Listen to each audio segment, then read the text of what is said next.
Hey guys, it's Jason. I'm back with my second Elm Street review, which is Nightmare on Elm Street 2, Freddy's Revenge.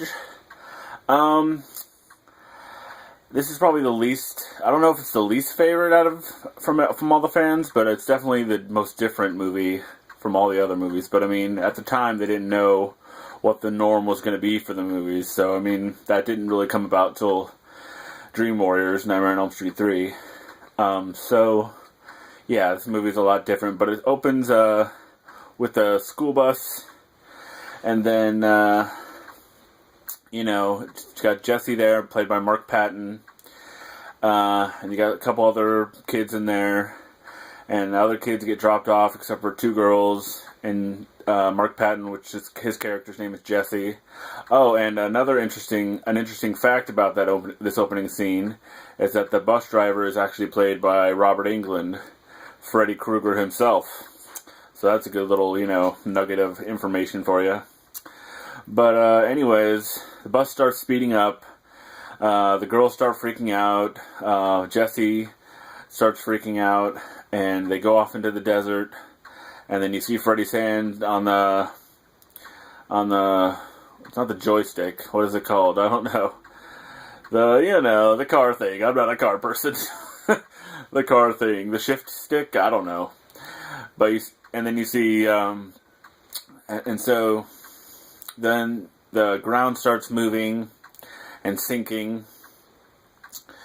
And,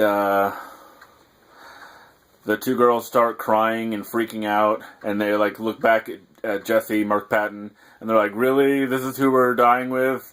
This couldn't get any worse." That's what it feels like, because she one of the girls looks back, or they both kind of look back, but they look back and they start crying even more hysterically because they're like, "Oh, we're stuck with the loser that we were making fun of. Oh, my worst fear." My worst fears have become realized. This all Freddy had to do was kill me with this guy, and that's my nightmare right there. But anyways, the Freddy shows up, starts, laughing with his iconic laugh, and then he scratches his claws against the seats in the school bus, scratching and ripping it with his claws, and then he goes up on the ceiling and that's definitely a classic Freddy taunting move. And then he gets the kids to back up to okay, so the ground sank. So now they're on just two pillars of land. I guess you would call it land, I guess. That's what it is. And there's lava down there, so they don't want the bus to fall. But Freddy gets them to move to the back of the bus, and the bus tips a little bit, and one of the pillars of land falls. So they're really now on one pillar. And then, the girls are crying hysterically. Jesse's freaking out. And then Freddy goes, "Argh!" and then wakes up. And then, of course, Mark Patton has... Oh, sorry for going out of screen there. Mark Patton has a very girlish scream. But, okay, I'm going to touch on a subject briefly before I continue with the review. Continue on with the plot and the story and everything. This was rated the #1 gayest movie of all time, and I'm not making fun of that, and I'm not saying that's a bad thing. I'm just saying that is a fact. I first heard about that when I watched the Nightmare on Elm Street documentary, the Never Sleep Again, the Elm Street Legacy, which is a spectacular documentary. It talks about all the Nightmare on Elm Street films, minus the remake. So definitely you should check that out. But, yeah, it was voted the gayest horror movie of all time. And at the time, I don't think Mark Patton was an openly gay actor. I don't think he was. But, I mean, kind of explains a lot of things in the movie. If you look back now and he's gay. I mean, not that it's bad. There's nothing wrong with it. I have nothing wrong with, the gay community or the lesbian community or anything like that. I have no problems with them. I have nothing against them. You live your life however you want to live it. Have sex or be with whoever you want to be with. That's none of my business. That's your business. Just like, whoever Mark Patton sleeps with is his business. So, anyways, back to the story.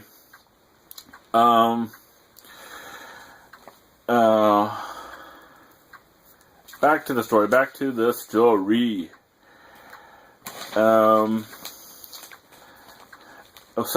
So Jesse, Mark Patton wakes up with a scream, the girly scream. Sorry, I had to go through my notes. I know I'm very cheesy and unprofessional. I have notes.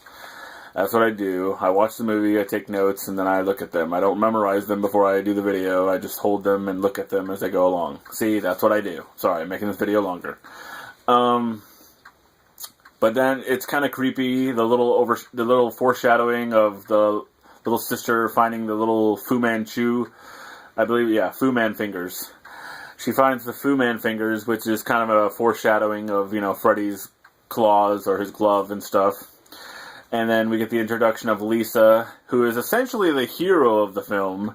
You think, it's going to be Jesse. He's going to be the hero, and this is going to be our, leading lady, a.k.a. possibly damsel in distress. And she is at some times, but she ends up, kicking Freddy's ass and, doing a lot of other stuff that I'll get to later, way more than Jesse does. And then there's the introduction of Grady, I believe his name is, who is like the jock, jerk, bully type at first, and then him and Jesse don't get along, and they're disagreeing, as they will do, because Jesse, I guess, is sort of a nerd, or an outcast, and Grady is like the jock and popular guy, but they get in trouble. Okay, and then there's the introduction of Carrie, which is Lisa's friend, who, she doesn't really have a big part in the movie. I mean, she's just kind of Lisa's, friend that likes to party and sleep around or whatnot, what have you. But anyways, they get into a fight. Grady and Jesse get into a fight at the baseball game. Grady pulls Jesse's pants down, which is weird. Because there's a lot of male ass nudity in this movie, which is another thing. And a lot of gay undertones. Again, nothing wrong with it, just, it supposedly was unintentional. Like, the filmmaker said it was completely unintentional, but now that they look back and see that all the stuff that was in there, they said that they are either, incredibly stupid or all latently gay. So we don't know which. But I mean, nothing wrong with that. Again, I'm not going to go into the whole spiel again that I made. Anyways, a lot of the gay undertones and a lot of things, especially if you watch it and, watch closely, you're like, huh, okay. Interesting choice. Don't know why. But then Grady and Jesse are, after they do their punishment, they do their push-ups, they're just kind of like, laying on the ground and kind of pushing themselves up, but not really. It's like a half-ass push-ups, so I don't know what the deal with that is. I guess they were just tired.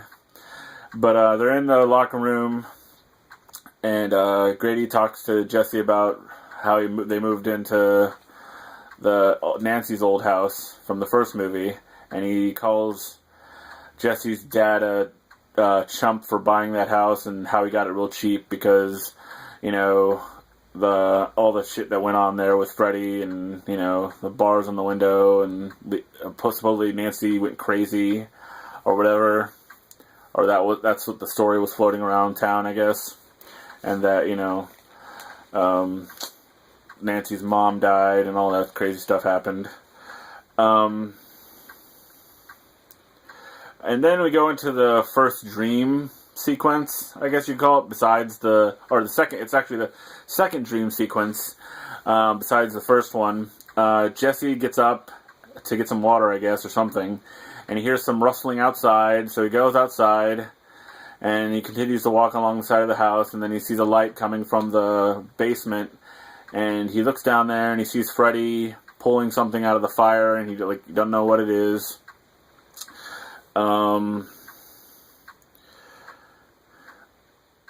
Then he goes inside, and he goes to the basement door and he looks downstairs into the basement, and then Freddy tries to shut the door, and Freddy's trying to pull it open to get out, and then Jesse's yelling for his dad, like, "Dad, help me! Daddy, help me!" And then like he finally gives up on trying to hold the door closed, I guess, or either it closes or he just gives up, and then he runs, and Freddy's right there, and Freddy's like, he tells Jesse he needs him. They have special work to do, and then Freddy does that pretty cool scene where he rips the skin off of his skull, or rips the skull too. I guess he has no skull. Freddy has no skull, I guess. He just has skin, and then there's the brain underneath. I don't know. But he rips it off, and then you see his brain, and then Jesse wakes up. And then the next one is takes place in, I wouldn't really call it a dream sequence, even though I guess that's what it is. It's not really, oh, big, wow, awesome. He falls asleep during school, and a snake kind of, goes up around him and, like, almost chokes him. But then he wakes up, and it doesn't happen, so everybody laughs at him, and he flips Grady the finger, and Grady's like, "Oh, it's funny, you flipped me the finger, most hilarious thing I've ever seen in my life." And then, the movie moves along, and Jesse wants to go out and have fun, but his father's like, his weird, stern father is like, "You go outside and unpack your room and clean it up, and da-da-da-da-da. I'm not going to have any more of that, no more of that mess." So Jesse goes upstairs. Mark Patton goes upstairs. Jesse, Mark Patton, same person, yeah. He goes upstairs, and he's like, "I don't want to clean my room," but he's like, "I'll turn on some music and do a very homosexual dance." Again, I'm sorry to keep pointing it out, but, I mean, they pointed it out in the documentary, so... but apparently Mark Patton says that, I don't know if it still plays in gay clubs around the world, or gay clubs around the country, or it did at that time, but, yeah, apparently there was, like, remixes of that scene where, just lots of close-ups of Mark Patton's ass and stuff, so he didn't want to do that dance, apparently, but, the director wanted him to do that, and so he's like, "Okay, just play some music, and I'll give you a dance," and that's what happened. And then Jesse and Lisa find Nancy's diary, and they read about it, and they read about all the stuff that happened there, and the stuff she wrote about Glenn, a.k.a. Johnny Depp, and all that stuff, whatever, what have you, in the girl's diary. And then Jesse has another dream where everything starts melting and getting really hot in his room. And then Jesse finds Freddy's glove in the basement furnace. And then Freddy laughs and says, "Try it on for size, Jesse." And he's like, "No." And he throws the glove down. Oh, no. This is what happens. Jesse turns around to get away from Freddy, and he falls down. Like, he just falls out of nowhere. Epic fail. And then he turns around, he's on the ground still, but he looks around and he's like, Freddy's gone. And then he sees Freddy's glove on the floor, and then that's the end of that dream sequence. And then they're at school again, another day at gym. They're getting dressed or what have you, putting their deodorant on. Gym is over with. And they're all, Jesse and Grady are talking shit about the coach and about how he shouldn't have called Grady out on that last play. And, they're buddying it up because they're friends now. And they're all like, "Oh, coach has a stick up his ass." And yeah, he always has a stick up his ass. And then the coach is right there. And he's like, "Hey, dirt balls." And like he makes them do push-ups again. And then there's that weird scene where the house gets really hot, and the bird starts flying around like crazy and attacking the dad and like scratching his face and stuff. And then it bursts into flames. That's another scene that's like, okay, just like the snake scene in the school. The bird scene, just like, okay, why? I mean, how is that scary? I don't know what's going on. It's just hot in the house. Everything's hot. And then Jesse, like, sleepwalks, I guess, or he's awake. I don't know if he's awake or he's sleepwalking during this whole thing. I think he's sleepwalking. I think he's being controlled by Freddy. And he goes to this gay bar. I don't know if it's officially a gay bar, but it's, a lot of leather-clad men and, stuff like that. Oh, and Robert Shea, the producer of these movies, is the bartender. And then Jesse tries to get a beer, and Coach catches them and is like, no, I'm going to punish you, even though I'm here too. You're a minor. And he takes them back to the school and has them run laps around the basketball gym. And then he tells them, hit the showers. And he goes in there, takes a shower. Jesse goes in there to take a shower. Coach goes back into his office. Starts getting attacked by balls and other sports equipment. Gets tied up around his wrist by the jump ropes and gets dragged out into the showers where Jesse is. And then he gets tied up, onto the wall. Gets stripped naked because that's what we want to see. That's that's needed. That's especially needed. And then he gets spanked by the towels that fly and go psh, psh, psh. And then Freddy comes up. Oh, and then the steam rises in the shower, and like spontaneously or all of a sudden, Jesse, I guess, turns into Freddy, or I guess, it's Freddy. You're seeing Freddy, but maybe it's still Jesse the whole time. I think it is Jesse the whole time.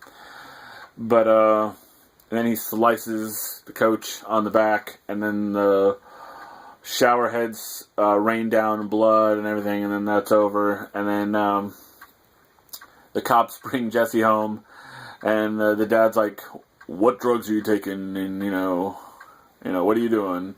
And Jesse's like, I'm not taking drugs. I want to go to sleep. I don't know why you'd want to go to sleep, but... and then the next day at school, everybody's freaking out over the coach's death, and Jesse's all like, oh my gosh, I think I might have done it, because he after the coach was dead, after the shower sprayed blood, Jesse's standing there with Freddy's glove on his hand, and he looks at it, he's like, what? Ah! And he screams like a girl again. Yeah, and then Jesse has another dream, and he hears Freddy's glove like scratching in one of the drawers of his dresser, and Freddy says, "Kill for me." And then Jesse goes to his, I think it's his little sister's room, and I don't know if it's his little sister doing the jump roping and singing 1, 2, Freddy's coming for you. I don't know if that's supposed to be his sister or if it's just supposed to be another random little girl. But I think it might actually be supposed to be his sister, but I'm not quite sure. And then, and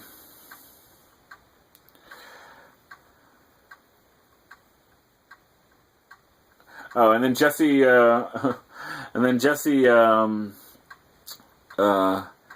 is all talking and yelling at his dad about how, how we got the house so cheap? It's because people got murdered in here and shit happened and nobody wanted this house and that's why you got it so cheap.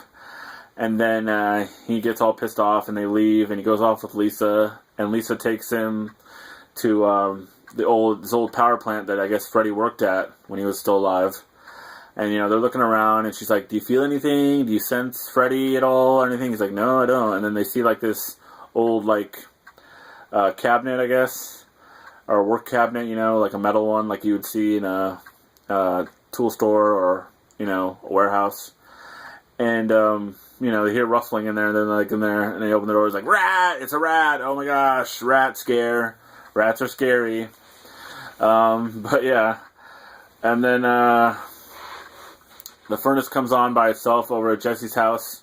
And then it's like a first-person view, and it's going up the stairs, and going up the basement stairs, and then going up the stairs to the second floor, and it goes into the little sister's bedroom, and it's like, wake up, little girl, and she's like, what time is it?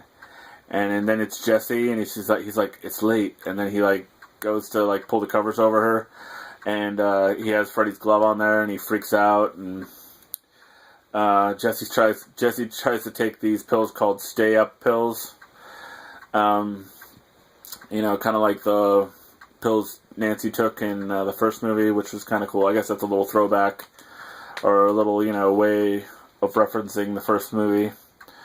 And then Jesse's like freaking out at what's happening to him. He thinks he's going crazy, you know. He doesn't like that he almost killed his little sister, I guess. And then Lisa has a party. Jesse and Lisa make out. You know, they make out. And then, you know, he's all up on her cleavage with his mouth. And Freddy's tongue comes out, a long, you know, gray-colored tongue comes out of his mouth. And he freaks out and leaves and goes to Grady's house and wants to spend the night at Grady's house. And he tells him if anything weird happens to wake him up, or, you know, let him know, you know, wake him up or stop him or whatever it takes. But Grady stays up for a little bit and watches TV, tries to stay up, and then he looks over to Jesse and he's like, Jesse's asleep. And then Grady's like, all right, whatever. Good night, buddy. And he falls asleep for like a few seconds, and then Jesse's like, Grady, why'd you fall asleep? And then like Freddy comes out of Jesse, like rips his way out of Jesse, which is a pretty cool scene. And then he's coming after Grady, and then Grady can't get out of his room because I guess Freddy locked the door with his powers. I don't know. The door's locked. He can't get out. And then this review is taking a lot longer because I'm pausing a lot. Yeah, probably should do a little bit better on the reading of the script. But anyways, Jesse goes back to Lisa's party, covered in Grady's blood. He's freaking out and everything. And then the party starts going crazy. The grill catches on fire. Hot dogs start popping off the grill and exploding. Beers start popping open. And then they read Nancy's diary. Jesse and Lisa read Nancy's diary to try to find out a way to defeat Freddy. And then talk about how it was their energy and their fear that gave him his power. And, you know, all we have to do is just don't believe in him and he'll go away. And then Freddy locks the fence and Lisa's parents' bedroom door to make sure, you know, they can't get out. And then the fish tank bursts, because I guess the fish tank is super hot. Freddy's just making everything hot. Lights explode. And then I guess Jesse turns into Freddy. And then Lisa tries to fight Freddy for a little bit, but then runs away. And then Freddy grabs Lisa by her leg and bites her. And then she kicks Freddy in the face, and she gets away. And then outside, in the party, the pool starts bubbling and heating up, and then Lisa grabs a knife to try to. She's gonna kill Freddy, and then Freddy talks in Jesse's voice to be like, Lisa, I love you. Don't kill me, you know. And she's all crying and because she can't do it. And then he says, I love you in his regular voice. And then she's just crying and she's like, Jesse, I love you, please. And I guess Jesse gets control for a second, and then Freddy throws Lisa up against the wall, and then jumps out the patio door made of glass. He jumps out of that, and then he pops out of the ground, you know, in the middle of the party, starts chasing partygoers, you know, stabbing them, slashing them, tipping over tables, and, you know, fucking shit up, like Freddy will do. But it's weird because he's in the real world and he's not supposed to be there without, you know, getting pulled out from the dream. But this movie breaks a whole bunch of rules. And then, of course, you've got probably the most famous line from this movie. You are all my children now. You know, that's a famous line from this movie. And then Lisa's dad tries to shoot Freddy. And she won't let him do it because it's Jesse and she doesn't want Jesse to die. And then Lisa drives over to the old power plant to try to find Freddy and save Jesse. So, because she becomes the hero pretty much. And then there's the dogs with the human baby faces on them, which is weird. and not scary. And then there's that part where the bite that she got from Freddy starts hurting, and so she takes the bandage off that she had on it, and there's ants all in it and stuff, and she's freaking out, and then all of a sudden it's fine, and the bandage is still on there. She's freaking out over nothing. And then Lisa finds Freddy, and then Freddy tries to kill Lisa, but she's all crying and saying, "Jesse, come back to me. I know you're still in there. You can fight Freddy." And so Jesse does start to fight Freddy, start to take control. And Lisa gets away, and then she kisses Freddy. I guess it's one last attempt to try to, get Jesse to, take control and, defeat Freddy, I guess.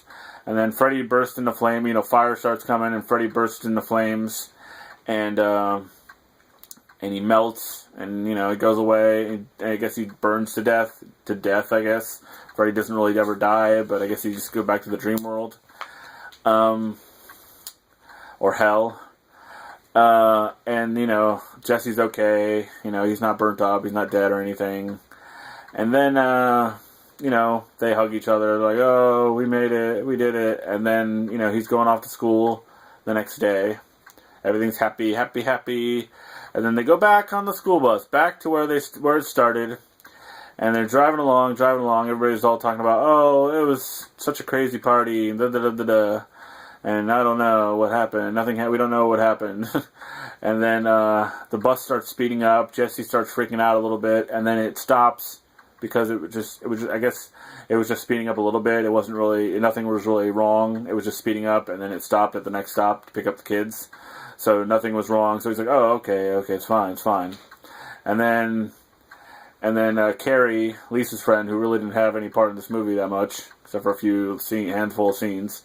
She's like, "Everything is fine," and then boom, Freddy's gloved hand pops out of her chest, and then they go speeding off into the desert. And that's how it is. I guess they die. I guess they all die. I don't know. It's kind of open-ended, I guess. Maybe they're alive, maybe they're dead. But this review has gone extremely way too long. I'm sure you've all stopped watching at this point. But yeah, stay tuned. I don't know when I'm going to be doing Nightmare on Elm Street 3 Dream Warriors. Fairly soon. I don't know about this week, maybe next week. But keep an eye out for that, and keep an eye out for any other videos that I might be doing. And I will see you guys later. Peace.